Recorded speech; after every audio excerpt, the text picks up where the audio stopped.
It is important to decide to be happy in the Lord. And today, be happy in the Lord. Maraming mga dahilan para tayo mamroblema, malungkot, pero lalo ka lang lulungkot pag nagdagdag ka pa ng pag-aalala. Happiness is a decision. And because God is God and God is in control, we can decide to be happy, even though there are many reasons and temptations to be sad. Acts 10:14 to 15, Peter said, Lord, I can't do that. I've never eaten anything that is unclean and not fit to eat. The voice spoke to him again. When God says that something can be used for food, don't say it isn't fit to eat. Ang eksena ay nang si Pedro ay pinapakain ng Panginoon ng mga bagay na hindi kinakain ng mga Israelita dahil ito'y tinuturing nilang marumi. At sinabi ng Diyos, huwag mong matawag-tawag na marumi, ang ngayon ay ipinapakain ko sa iyo, therefore sinasabi ko sa iyo, malinis yan. Ang pag-aaral natin ngayon, pinamangatan, blessed among widows. Pinagpala sa lahat ng mga balo. Isang napakahalagang kwento na kapupulutan ng mayamang aral. Salamat Panginoon dahil kami pinagsama-sama mo upang magdiwang ng iyong kabutihan, upang ipagdiwang namin ang isang buhay na naman, isang araw na idinagdag niyo sa amin. Turuan niyo kami na pahalagahan ang araw na ito. Huwag itong baliwalain, punuin ng reklamo at lungkot, kundi ito ipagdiwang at ipagsaya. At ngayon, dalangin namin, kausapin niyo po kami ng isang simpleng mensahe, mensaheng makapagpapatibay na aming pananalig at makapagpapasaya sa aming buhay. Lead us, teach us, be our preacher. In the name of Jesus Christ, your Son, our Lord, our friend, we pray with thanksgiving. Unang Hari, 17, 1 hanggang 15. Si Elias ay isang propetang taga-Tisbe sa Gilead. Sinabi niya kay Ahab, saksi si Yahweh, ang buhay na Diyos ng Israel na aking pinaglilingkuran, hindi uulan, ni hindi magkakahamog sa mga darating na taon hanggat di ko sinasabi. Pagkatapos sinabi ni Yahweh kay Elias, umalis ka dito at magtago ka sa batis ng Karit sa silangan ng Jordan. Maiinom mo ang tubig sa batis ng Karit at may inutusan ako mga uwak na maghahatid sa iyo ng pagkain. Sinunod nga ni Elias ang sinabi ni Yahweh. Lumakad siya at nanirahan sa may batis ng Karit sa silangan ng Jordan. Umaga't hapon, may mga uwak na nagdadala sa kanya ng pagkain at sa batis naman siya umiinom. Ngunit dumating ang panahon na natuyo na rin ang batis. Kaya sinabi sa kanya ni Yahweh, umalis ka rito, pumunta ka sa Sarepta, sa lupain ng Sidon. May inutusan akong isang biyuda na magpapakain sa iyo roon. Pumunta nga siya roon at nang papasok na siya sa pintuan ng lungsod, nakita niya ang biyuda na namumulot ng panggatong. Sinabi niya sa babae, maaari po bang makiinom?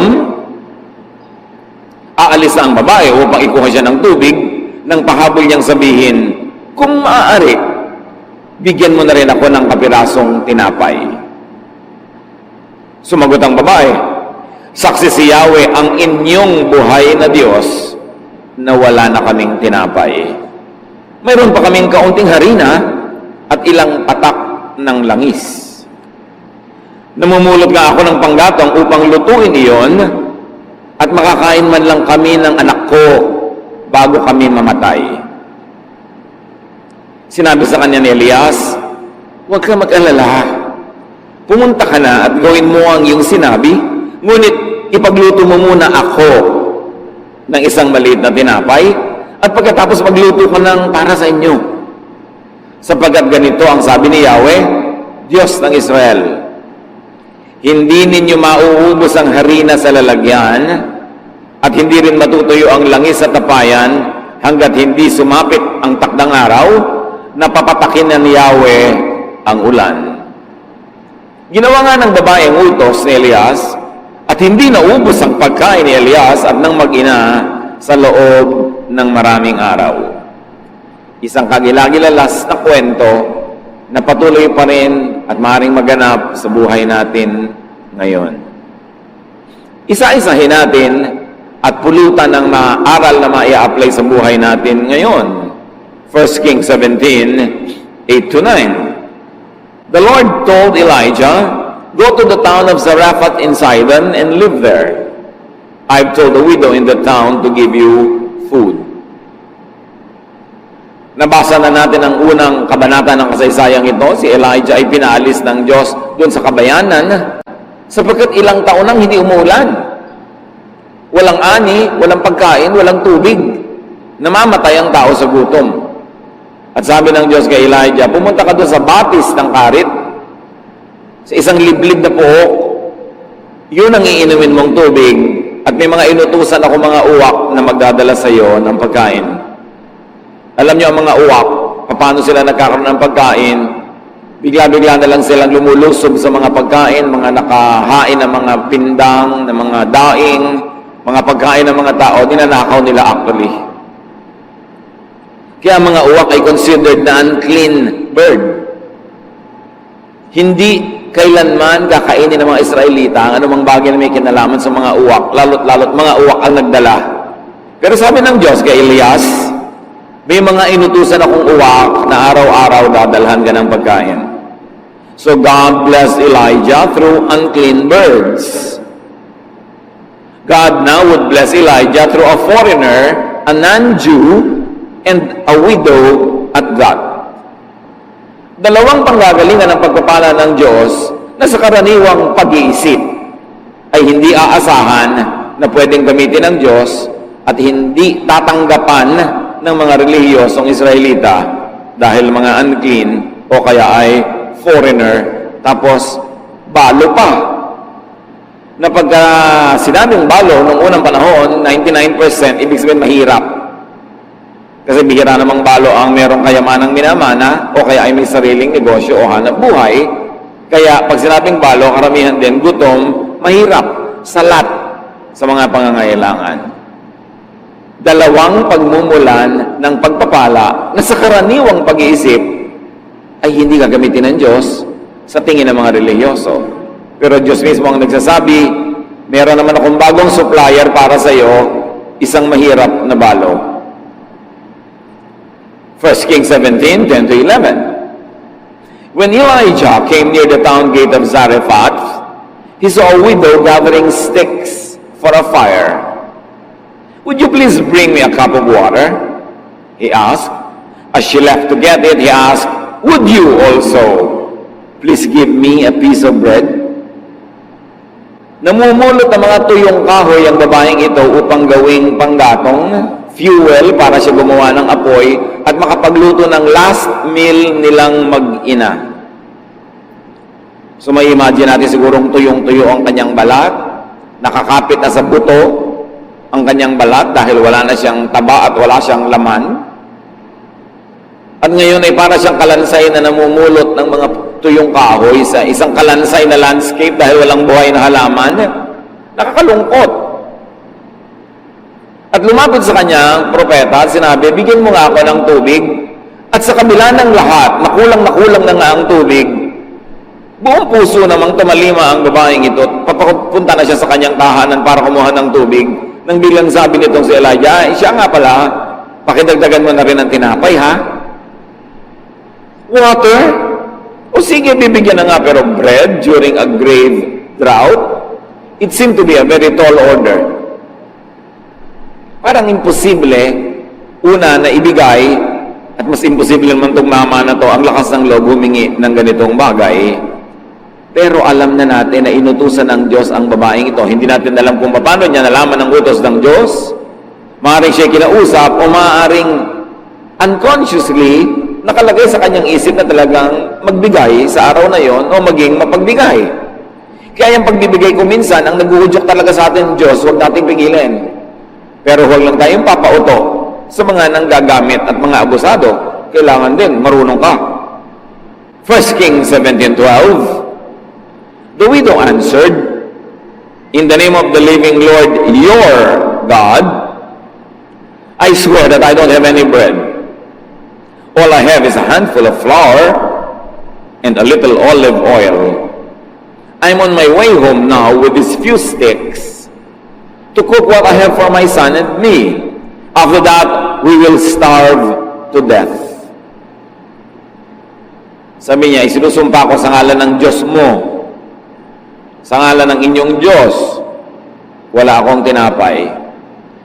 Yes, meron akong konting harina,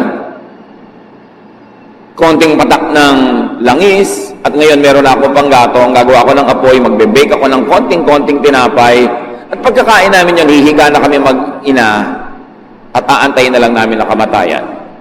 Ganun kalala ang sitwasyon. It was grim and heartbreaking. Pero sabi ng widow, your God. The widow was not fully aware that she also believed in this God. Na nung siya ay inutusan ng Diyos na pakainin ng propeta, siya naman ay sumangayon. Kaya bibigyan nga niya kung anong meron siya. Tubig nga, ibibigay niya eh. Wala lang nga talagang reading tinapay, pero inamin niya, meron naman siyang konting harina. Alam niyo po ba na maraming mananampalataya na hindi nila alam na mananampalataya sila? Kasi maaaring iba yung religious background nila, iba yung nilakihan nila na environment. Pero yes, nananalig sila sa buhay na Diyos sa langit na sinasamba ng mga Israelita, pero hindi sila lang ang nakakakilala o sumasamba, pagamat meron silang conscious knowledge of this God. Hindi exclusive sa kanila ang pananalig na ito dahil maging sa Biblia, napakaraming patunay na maraming hindi Israelita ang nananalig sa Diyos. Bagamat hindi articulated, hindi ganong linaw ang kanilang mga doktrina, but in effect, in practice, they are believers. Like this woman. 1 Kings 17, 13 to 14, Elijah said, everything will be fine. Do what you have said, magluto ka ng balak mong gawin, go home and fix something for you and your son, but first, please make me a small piece of bread and bring it to me. Hindi natin alam kung si Elijah ay diabetic, bumababa na ang kanyang sugar levels, kailangan siyang unahin. Kaya sa mga kainan, merong lane dapat ng senior citizens, hindi lang dahil mahina na sila at may matanda na sila, marami sa kanila diabetic na rin. At alam nyo ng mga diabetic, pag nagutom, kailangan pakainin agad dyan. Bumababa ang blood sugar. Well, we don't know if that's the case of the prophet. Pero sabi niya, sige, gawin mo yung balak mo magluto para sa inyong dalawa. Pero pakiuna mo na ako. Magluto ka muna ng kapiraso, dalhin mo sa akin, at pakainin mo ako. Verse 14, the Lord God of Israel has promised that your jar of flour won't run out and your bottle of oil won't dry up before He sends rain for the crops. Sabi niya, tama ka, magluto ka, pero unahin mo ako. Maaaring ang uunahin niyang lutuin, yun na yung lahat-lahat ng harina niya. Wala nang matitira sa pangalawang luto. Pero sabi ng propeta, pag ginawa mo yan, hindi mauubusan ng laman ng iyong banga. Tuwing dudukwang ka at titingnan mo ang loob, meron ka uling maluluto, kaya sige na, ipagluto mo na ako. Siguro ngayon, sa mga young people, pag sinabi mo yan, ang sagot nila sa iyo, uunahin talaga kita, huling-huling supply na nga ito. 1 Kings 17:15, the widow went home and did exactly what Elijah had told her. Sabi sa inyo, mananampalataya ang babaeng ito hindi lang niya alam. She had great faith. She was a believer, better than most people, na yung pananalig nila ay nakadoktrina, nakakwadro, nakasulat, nakadikit sa refrigerator, pero hindi naman ginagawa sa totoong buhay. Ang mga paniniwala nila ay malinaw na malinaw, ipinaglalaban, ipinagtatalo, nakikipagdigma sila at nakikipagdebate, pero sa totoong buhay, hindi naman sinusunod. Ang babaeng ito, hindi malinaw sa kanyang pananalig, hindi niya nga alam, mananalig pala siya Pero sa totoong buhay, she practices that faith. And at least, what she had was kindness. And kindness is high religion. May bubuti pa bang relihiyon sa pagiging mabait? Sa pagiging mabuti? Aanin mo ang relihiyon kung di ka naman mabait at mabuti.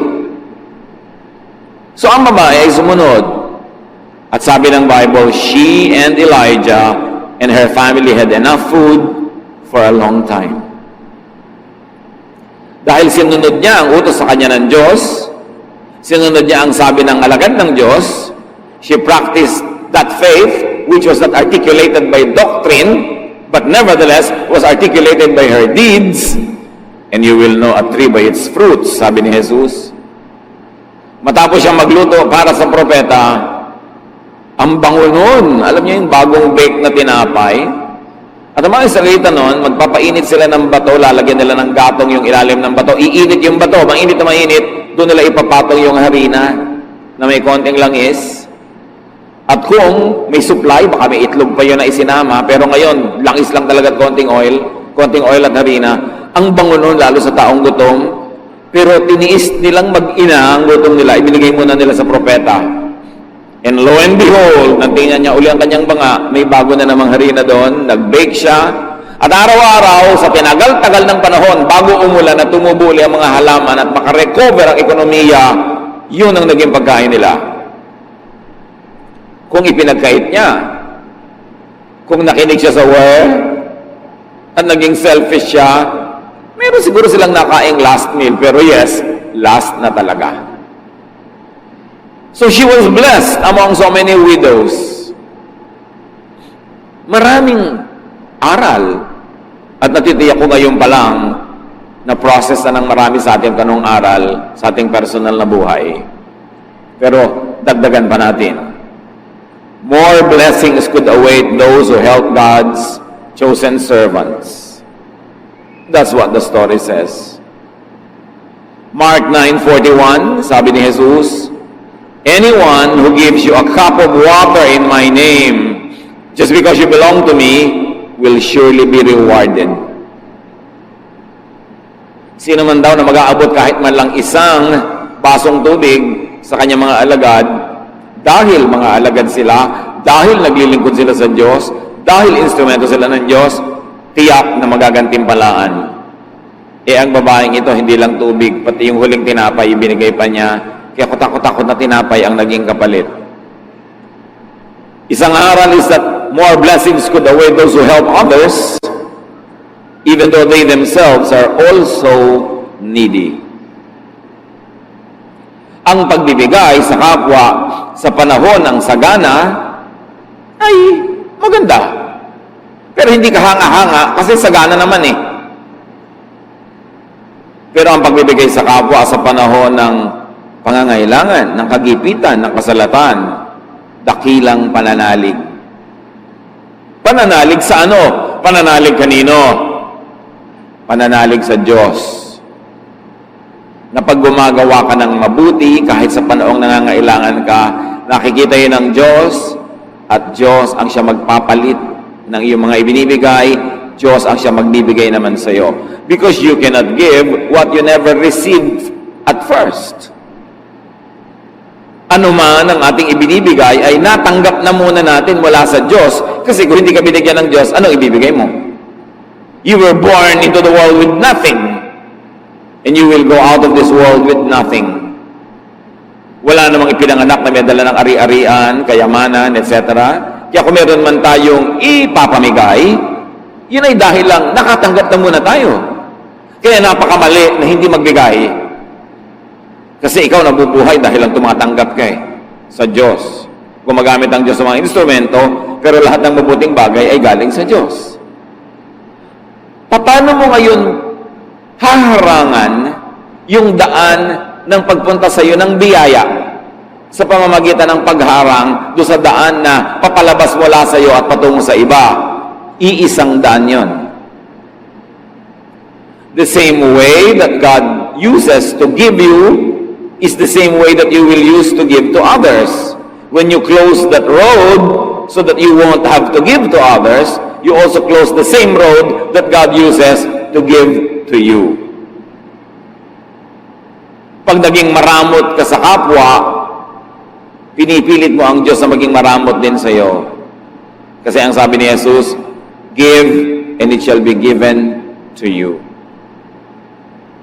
Magbigay ka at ibibigay din sa'yo. Sa katunayan, dahil ibinigay na sa'yo, kaya magbigay ka.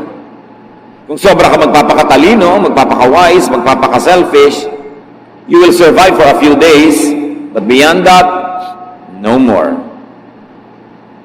Kaya ang tunay na matalino, mapagbigay. E paano po kung hindi ka lang matalino at maka-Diyos ka pa, di lalo ka mapagbigay? Hindi matalino yung maramot. Akala ng iba, katalinuhan yun. Be wise. No. Pwede mo ba naman mawawisan ng Diyos? Siya na nakaabang, naghihintay, nanonood sa lahat ng ating ginagawa. Pwede mo bang mailihim sa Kanya na ang damot-damot mo? Because in the same way you give, it shall be given to you. Alam ng mga taong generous kung gaano ka-generous ang Diyos. Ang mga kuripot, hindi nila mararamdaman yung generous giving ng Diyos. Kasi kuripot din ang pagbibigay sa kanila. Hindi ba kayo nakakahalata? Yung mga kuripot, yung mga hindi mapagbigay, yung mga mararamot, habang buhay nagtitipid. Habang buhay, tuos ng tuos. Habang buhay, kwenta ng kwenta. Habang buhay, tiis ng tiis. Eh kasi yun ang style nila. Pag tinitiis mo ang iyong kapwa, ay titiisin ka rin ng langit. Pag binemenos, nililiitan, kinokontian mo ang bigay sa iba, edi konti rin ang dating ng blessing sa iyo, kaya katipid ng tipid. Sasabihin ng iba, alam mo, kaya ako nabuhay ng matagal, katitipid ko. Hindi nila naiintindihan, kaya ang tagal mong tipid lang ng tipid, kasi kuripot ka. Imposible ba sa Diyos, nagbuhusa ka ng pagpapala pag gusto niya? Sino makakapigil sa Diyos kung gusto kanyang palangoyin sa pera? At sino naman ang makakapigil sa Kanya kung ayaw Kanyang bigyan? Alam niyo kung sino ang makakapag-udyok sa Diyos at makakapigil sa Diyos? Tayo rin. Because in the same way you give, you receive. What you do to others, they do unto you, and God does to you. Ang tunay na matalino, mapagbigay.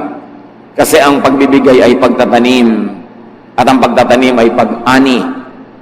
Hindi man yung binigyan mong eksaktong tao ang anihan mo, aanit-aani ka sa iba. Kasi si Jesus ang may sabi, what you plant, you harvest. Pero ang pinagkakait, ipinagdadamot mo sa iba, ipagkakait at ipagdadamot din sa iyo ng langit. Kaya maging mapagbigay dahil matalino, at lalo naman kung dahil maka-Diyos. More blessings could await those who believe that God will provide. Alam niyo yung karamutan, ibig sabihin nun, hindi ka masyadong naniniwala that God can provide for your needs. Therefore, you have to be very wise, you have to be very selfish, sometimes you have to be very greedy, that you can cheat and steal from others dahil hindi ka naman bibigyan ng Diyos kung hindi ka magnanakaw. Hindi ka papakainin ng Diyos kung hindi ka magiging makasarili. Yun ang sinasabi ng mararamot. Kaya hindi nakakatuwa sa Diyos yun. Of course, hindi naman ibig sabihin na kung maka-Diyos ka, bulagsak ka na. Tapon ka na lang ng tapon, bigay ka na lang ng bigay kahit sa hindi dapat bigyan. But do not let needs and famines scare you. Do not let needs and famines take away your humanity and kindness away. Yes, merong panahon ng taggutom, pero Diyos pa rin ang Diyos sa panahon na yon. Yes, may panahon na wala kang kita, wala kang trabaho, wala kang negosyo. Yes, may panahon na lugi ka. Yes, may panahon na salat at kulang na kulang ka. Pero ang Diyos ay nakaupo pa rin sa kanyang trono at siya pa rin ang Diyos. Ang mahalaga sa mga panahon na ganito, manatiling tapat, manatiling nananalig, at manatiling mabait. Hindi sapat na dahilan ng ating mga kasalatan at pangangailangan para tayo maging maramot at masama sa kapwa. Ang tunay na nananalig, you will be good in spite of needs, in spite of wants, in spite of poverty. Hindi ka bayanihan sa mayaman na magbigay kasi hindi naman niya babawasan ang pagkain sa plato niya. Bagamat kabutihan yon. Pero kabayanihan sa taong kokonti na yung pagkain niya, sasaluhan pa niya ang iba. Sa palagay nyo, hindi yun nakukwenta ng Diyos? Hindi yun nakikita ng Diyos. Kaya ang karukhaan, ang pangangailangan, ang paghihirap ay napakalaking tukso. Akala ng iba, ang tukso lang isang babaeng nakabikini na nakaupo sa malaking plato. O isang gwapong lalaking nakatrunks at kikindat-kindat sa'yo. Laging yun lang ang tukso. No! Ang kahirapan ay kasalatan ay napakalaking tukso na maging maramot. Na maging makasarili. Tukso rin yun. At yung pagyaman, malaki rin tukso. Kasi yung yumayaman, lalong gustong yumaman. Kaya napapansin nyo, mas yumayaman, marami, mas kumukuripot pa. Kasi tuwang-tuwa siyang dumadami yung iniipon niya, nagiging Diyos na niya yon. Tukso rin yun. Maraming tukso. Pero kung nakafocus ka sa Diyos, hindi ka malilito ng ganito mga bagay. So this widow was really a believer, though she was not an Israelite. But she was better than all of those Israelites at the time because she was the only widow blessed by God during that famine. Not one widow in Israel was blessed. So be discerning. Yes, be good, but be discerning even in dispensing kindness. Hindi ibig sabihin ng kabaitan ay kawalan ng talino. Alam niyo naman, sabi nila, kapatid ng kabaitan ang kablangkan. Madalas talaga nakakalito yung dalawang yon, kung mabait ka ba o blank. Pero ang tunay na makadiyos, mabait pero matalino. Be discerning in dispensing kindness, especially to religious opportunists.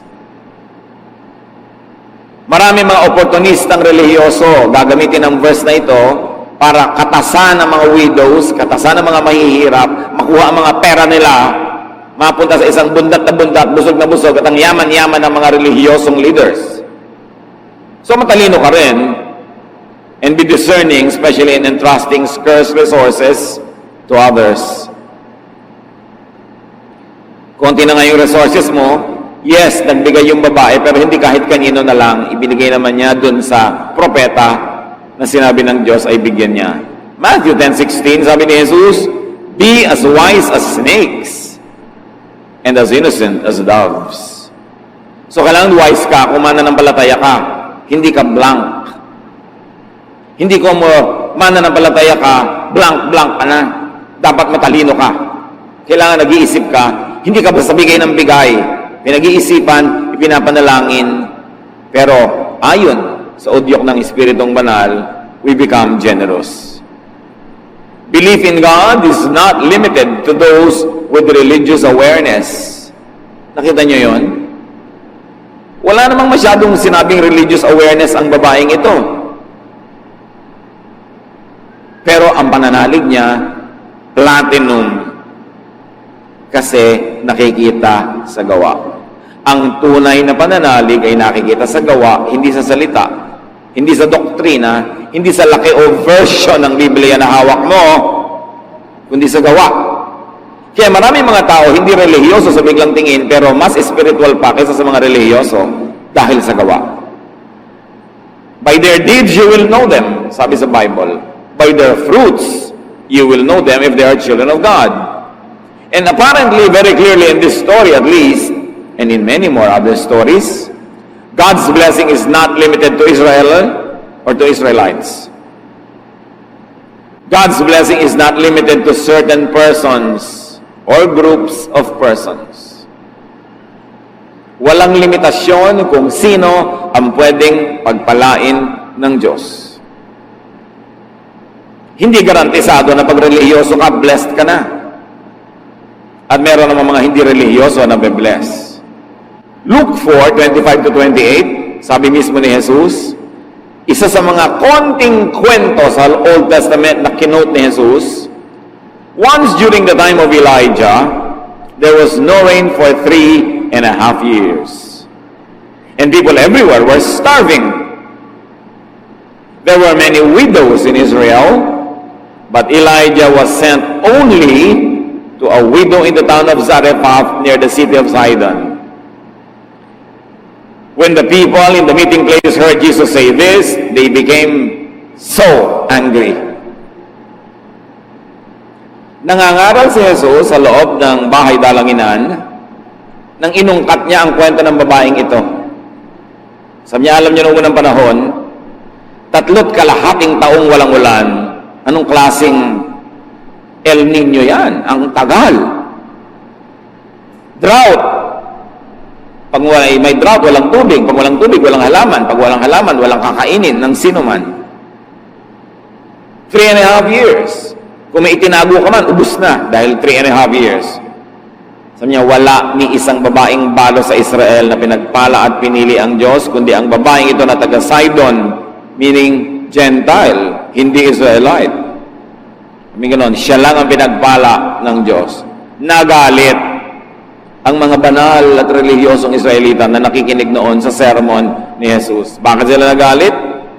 Because the Jews had always thought of and considered themselves as special and favored.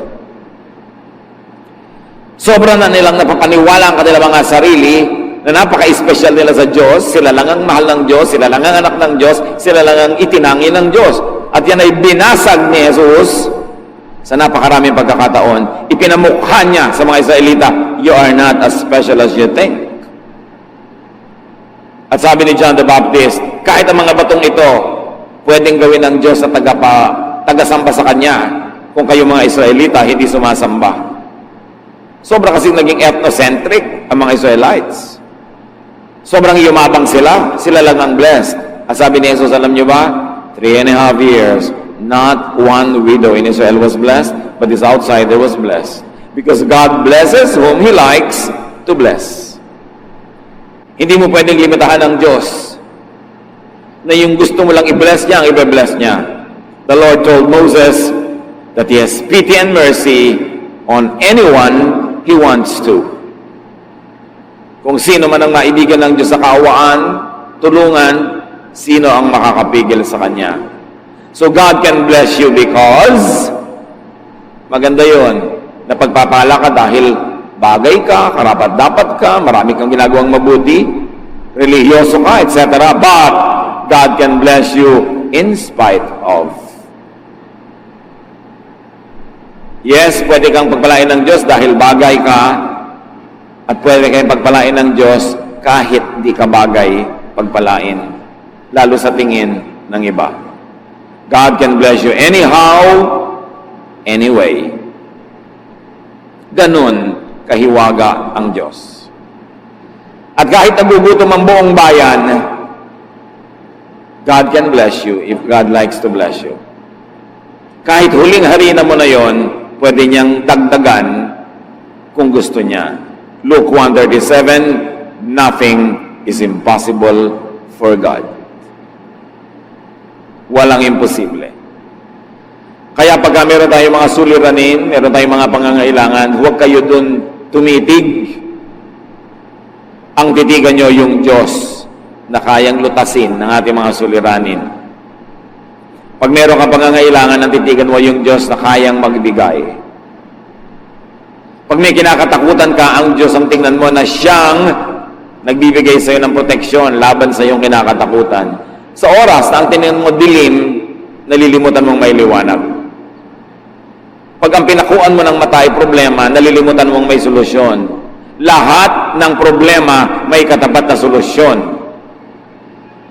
Pero pastor, wala pong solusyon ang problema ko. Eh di hindi problema yon. Kasi pag may problema, may solusyon. Yun ang ibig sabihin ng problema. Pag walang solusyon, hindi problema, huwag mong problemahin, tanggapin mo. Kaya naman kung minsan nahihirapan ka, pinaproblema mo ang hindi problema. Halimbawa, ang height ko lang po, 3 feet and 2 inches.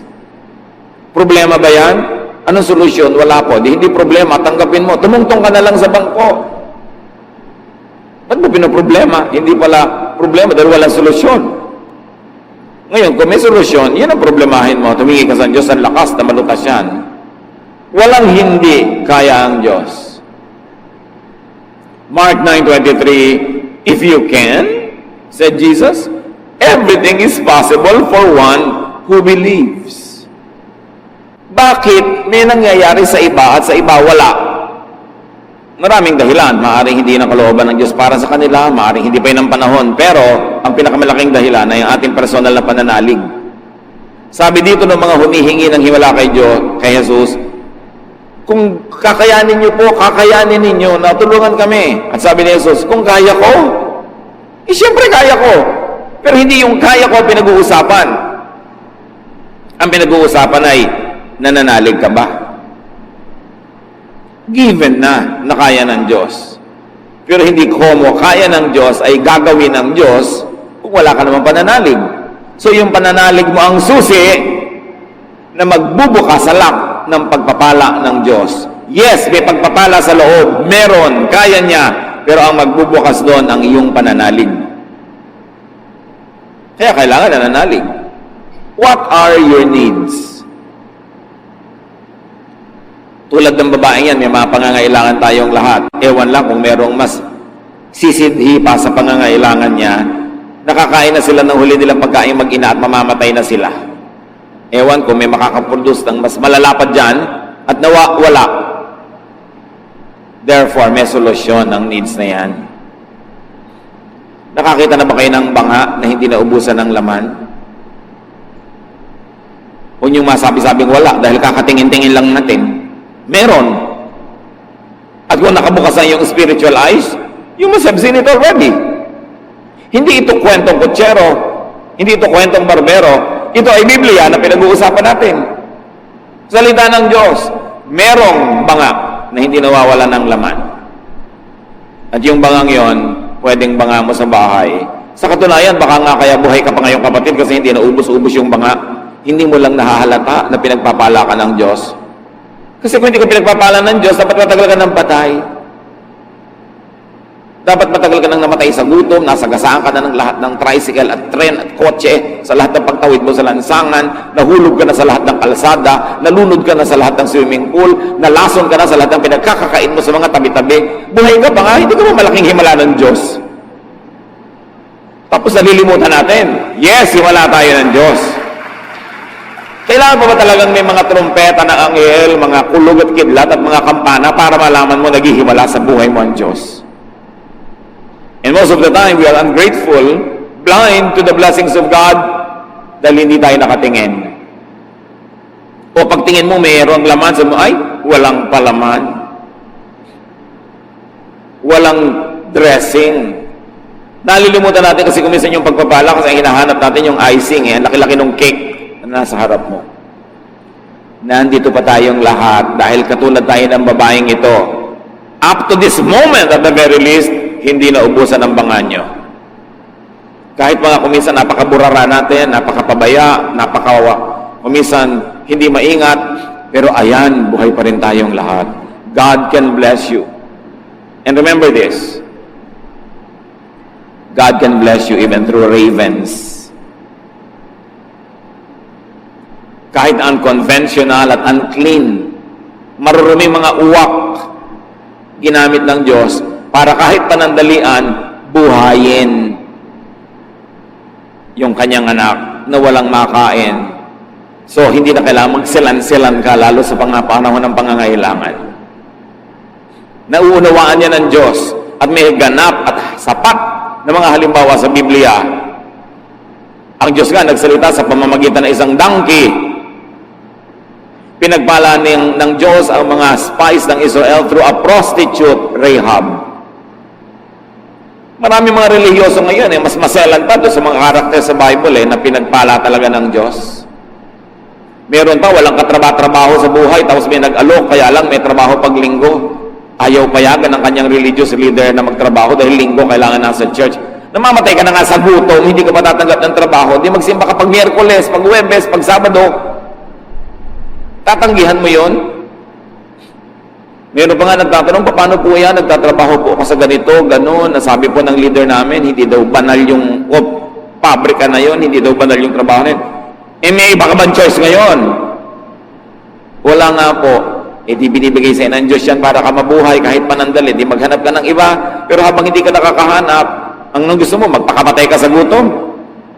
Patayin mo mga anak mo nakaasa sa'yo dahil ang banal-banal mo. Itong ang propeta pinakain through these ravens. And this prophet, a man, was fed by a widow. Meron bang imposible sa Diyos kung gusto kanyang pagpalain? Kaya sabi ni Pedro, hindi po ako makakakain yung mga yan, marumi. At sabi ng Diyos, wag na wag mong matatawag na marumi ang ipinapakain ko sa iyo. Ako ang nagpapakain. The earth is the Lord's and everything in it. And no one can and should stop God to bless you. Kahit yung pagiging maselan mo na may religyoso, meron kang dapat tanggapin, lalo sa oras ng kagipitan, at tanggapin mo yon na nanggagaling sa amang umuunawa at nagmamahal sa iyo. Galit na galit ang mga Bible-based Christians sa mga puon-puonan, sa mga idols, sa mga Diyos-Diyosan. Pero yun ay yun lang mga Diyos-Diyosan na rebultong kahoy, or chalk, or calendar, o picture. Pero maraming born-again Christians, evangelical Christians, pero ding puon-puonan at mga imahen. Ano yon? Mga doktrina tungkol sa Diyos na hindi tumpak. A misrepresentation of God through very narrow doctrines is also an idol. Because the definition of an idol is a misrepresentation of God. So when you misrepresent God, make God angrier than He is, make God look more strict than He is, you are actually creating an idol and you are worshiping an idol. Parehong bawal lang yun. Isang galit na galit ka sa rebultong kahoy, rebultong bato, pero may rebulto ka wala sa utak mo, doktrina tungkol sa Diyos na mali. Baluktot, salungat, sa tunay na imahe ng Diyos na mabait, mabuti, maunawain, mapagpatawad. So, you could be blessed by God even through an unlikely source. May nagtatanong pa, paano po pag may nag-donate ng tithe ng napanalunan niya sa loto, tatanggapin niyo po ba? Sabi ko, aba, yes, dalian. Galing po sa loto, galing po sa kanino lahat ng pera sa mundo? Ibig mo sabihin, i-examining ko pa ang lahat ng nagtatithe dito. Nasa Diyos yun at nasa nagbibigay. At kung galing man sa hindi maganda, dahil ibinigay niya sa maganda, di gumanda. Hindi ba galing din tayo sa dilim, hinugot sa dilim? Galing din tayo sa hindi maganda? Pero dahil sa Panginoon, gumanda ang situation natin. Lahat na papaganda ayon sa puso at ayon sa layunin. Huwag sobrang maselan. Wala na ng trabaho, magbibitiw pa sa trabaho dahil sa religious arte. Lalo kung may pananagutan ka, may mga pakainin ka sa buhay mo, tanggapin mo yan bilang pagpapala sa Diyos. At kung hindi ka masyadong komportable, di maghanap ka ng iba, pero habang wala pa, bakit ka naman tatalon from the frying pan to the fire? Na nasa banig, lilipat sa sahig, sabi ng matatanda. Don't be so squeamish. Minsan, mas baselan pa tayo sa Diyos. Mas banal pa tayo sa Diyos. Kasi meron tayong mga paniniwalang hindi naman totoo dahil nahuhubog ang paniniwala natin sa Diyos through doctrinal idolatry. Idols din yun. Dapat din yung basagin. Dapat ipakilala ang Diyos kung sino talaga siya at kung paano siya nagpakilala sa Biblia. Hindi lang siya isang snapshot. Yes, there were moments when God was strict.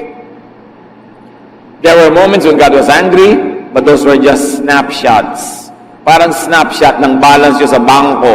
Hindi ko may laman yun. Nung nag-apply kayo ng visa, ibig sabihin may laman pa yun ngayon. Di ba? Naiiba-iba rin yun. Maraming snapshots ng Diyos. Hindi siya pwedeng ikulong sa isang snapshot lang. Dapat malawak ang pagtingin mo sa Kanya kasing lawak ng presentation ng buong Biblia sa Kanya. Don't limit God. So do not focus on your needs, but focus on the giver, the Lord. So are you needy? Anong mga pangangailangan ninyo? Anong mga kalungkutan ninyo? Anong mga kasalatan? Hindi yan excuse para maging masama. Hindi yan excuse para maging masungit. Hindi yan excuse para maging maramot. Lahat tayo may hinihilang buntot. May mga pabigat sa buhay, pero hindi excuse yun para ilabas mo yung sungay. Mas may hinihila kang bigat, mas gumaganda pagka kagandahang loob, kagandahang asal ang ating ipinapakita. Kahit namang problema ka, pwede kang umiti. Kasi ang pagsimangot naman, hindi masosolve yung problema mo eh. So huwag tayong pabigat sa sobrang mga dami ng mga issues. Huwag nating lilimutin ng Diyos kasi siya ang laging tumutulong sa atin. At kaya niya tayong tulungan kung iibigin niya. Yung puso natin ang ilagay natin sa tama. Makinig tayo sa udyok ng Espiritong Banal. Huwag tayong matakot sa famine. This widow survived it. And there's no reason why anybody cannot, basta tayo kakasihan ng Diyos at pagkakalooban niya ng pagpapala. So sa Kanya tayo umasa, sa Kanya tayo manalig, at yung turo niya ang ating sundin. Ama namin, salamat dahil kayo'y laging nandyan, hindi nag-iiba. Sa katunayan, kami ang patunay na kayo'y himala. The mere fact that we're here now is a testimony to your miracles. Many miracles. Turuan niyo kaming mabukas ang isip, ang mata, na sa inyo nakatingin, nananalig sa inyo at sumusunod sa inyo, hindi nagpapagulo sa pananakot ng sanlibutan para maghari ang inyong kapayapaan sa aming puso. Pagbulay-bulayan natin mga kapatid sa ilang saglit, ang iba pang mga kahulugan nito sa ating buhay. Bow before the Lord. Be at peace with the Lord. Close your eyes if it helps you to focus, and thank God for the many ways that He had made miracles to bring you today here. And He will bring you tomorrow to where you should be, because God is the same yesterday, today, and tomorrow.